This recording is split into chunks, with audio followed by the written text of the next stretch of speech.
6 weeks before showtime, rehearsals begin. As soon as you get into the building and into all the departments, there's this great sense of let's do our best and a willingness to listen and figure out exactly what it is you want. And then as it progresses and you come to visit the workshops and wardrobe, this great sense of pride in what they've come up with, which is always really exciting because it feeds back into the work you're doing, that you're at the helm not simply of singers and by default an orchestra, but also all these other people who have all this amazing artistry and skill and history, all working incredibly hard to realise what was in your brain 18 months ago when you first agreed to do it. In the rehearsal room, it's your job to basically lead the singers to detailed performance of the score and its staging, and working with the conductor to make it as clear and as musically exact but as dramatically alive as you can. The conductor is there, he's the one person, or he or she, is not allowed to make any noise. Okay? Everyone else makes noise. They play instruments or they sing. But there's a certain charisma for a conductor, because sometimes you watch a conductor and you can't understand what they're doing, but the orchestra understand and the singers understand because there's some energy comes out of them. It's something about understanding the music and the music pouring out of that person's being and communicating to 70 people in the orchestra and 40 in the chorus and 10 singers.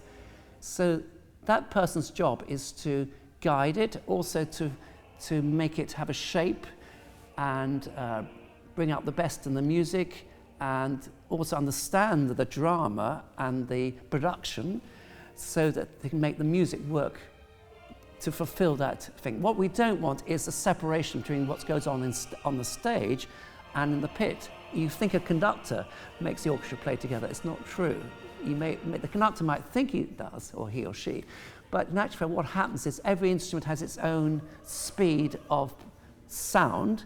Like a piccolo plays can play fast like that, where a tuba player takes a long time to get the noise out. So they have to learn how the tuba player will play on the beat and the piccolo will play a long time after the beat so that they come at the same time.